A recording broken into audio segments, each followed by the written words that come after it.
Attention mga SSS members and pensioners, dalawang importanteng abiso at anunsyo kakapasok lang mula sa SSS. Dapat alam nyo ito. Pag-uusapan natin dito sa video. Hold up.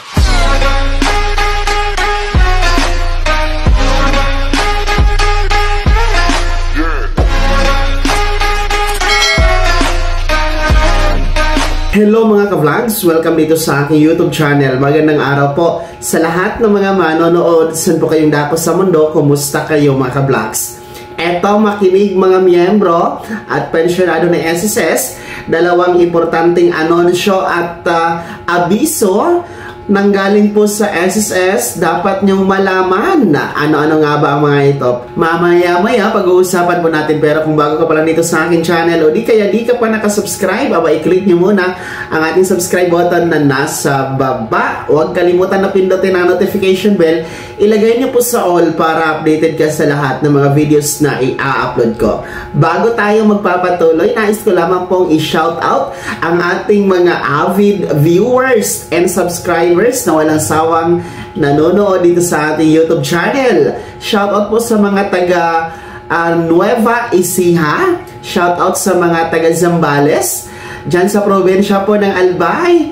In Marinduque. Diyan sa Romblon. Diyan sa Tarlac City. Ayan. Diyan sa may Tabaco City.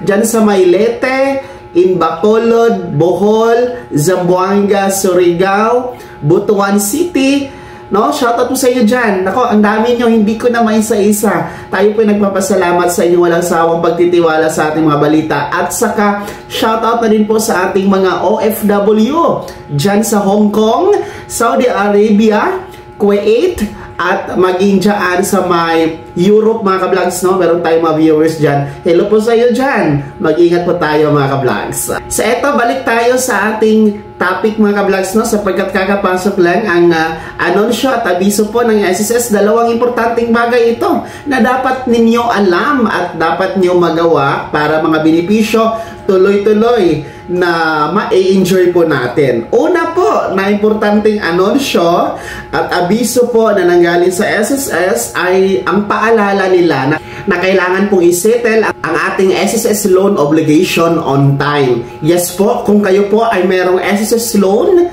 gaya po ng salary loan, calamity loan, restructured loan, emergency loan or educational loan, dapat po natin itong bayaran, no? On time para po makaiwas sa extra fees and extra charges mga ka-vlogs. So kung meron kayong mga loan obligation, mag-generate po kayo ng payment reference number or PRN, no? Gamit ang inyong my.sss account.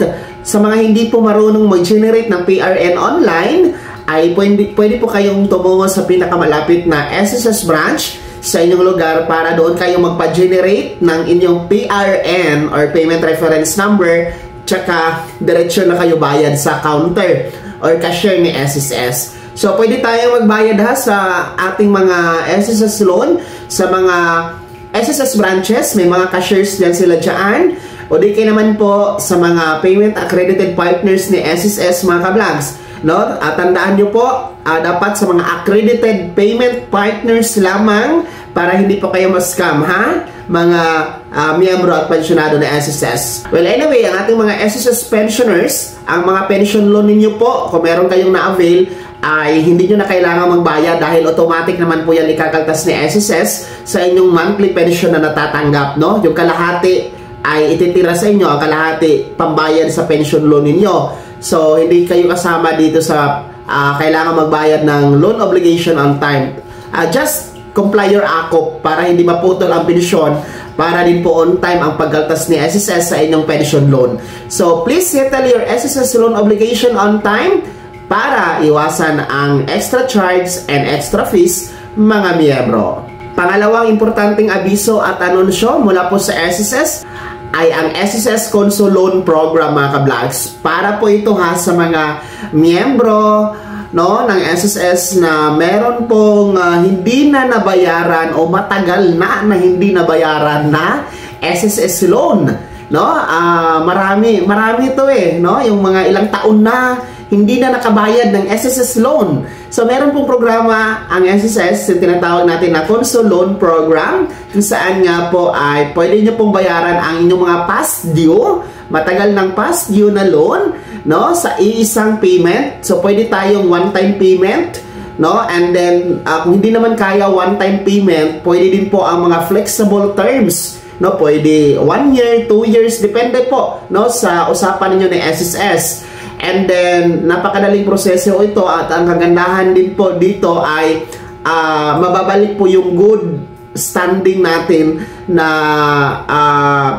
sa pag-appeal po ng SSS loan, no? Tapos wala itong extra fees mga ka-vlogs, walang penalty. Ang babayaran nyo lamang po ang principal amount and then yung interest, pero na penalty wala na po yan mga ka-vlogs. So yun po yung kagandahan sa ating Consul Loan Program para po sa mga past due o matagal nang hindi nabayaran. Sa mga interesado po na mag-avail dito, pwede din naman po online gamit ang inyong My.SSS account o di kayo naman po bumisita sa pinakamalapit na SSS branch sa inyong lugar para po mas maliwanagan kayo at makikita nyo po yung mga flexible terms na gusto ninyo kung wala kayong pang one-time payment mga ka-vlogs. So avail na the Consul Loan Program para balik loan na naman tayo, para makabalik tayo na mag-avail ng mga loan benefits ni SSS mga ka-vlogs. At yan po ang dalawang importanteng anunsyo at abiso ng SSS na dapat alam nyo para po tuloy-tuloy ang mga benepisyo natin mga ka-vlogs. Kaya naman mga SSS members and pensioners, ano po yung komento at reaction sa balitang ito? Sino sa inyo dito ang mga hindi na nakabayad ng loan kay SSS? Sino sa inyo dito ang mga delayed ang bayad ng loan kay SSS? Ibahagi niyo po sa comment section na nasa baba. Pakilakin ng buong pangalan at kung taga saan kayo. Bago ka magtapos sa video na to, kung gusto niyo pong sumuporta sa aking YouTube channel, maaari niyo pong i-click ang ating super thanks button na nasa baba. Sa mga gusto maging miyembro, pwede i-click nyo lang ang ating join button. Maraming perks dyan mga vlogs. Be my member now. Sana naging gabay ang video na to kahit paano na pag-uusapan natin ang mga mahahalagang bagay-bagay na may kinalaman sa pagiging miyembro, benepisyaryo at pensyonado sa SSS. Kung hindi ka pa nakasubscribe dito sa aking YouTube channel, maaari nyo lang i-click ang ating subscribe button na nasa baba. Huwag kalimutan na pindutin ang notification bell. Ilagay nyo po sa all para updated ka sa lahat ng mga videos na i-upload ko. Maaari nyo ding i-like ang video na to. At kung meron ka pa mga tanungan, maaari nyo i-komento sa comment section na nasa baba. Paki-follow na din po ang aking official Facebook page na nasa screen nyo. Muli po, ako si Daniel Timpawa na nagsasabing dito sa aking YouTube channel, pawang katotohanan at lahat totoo lamang.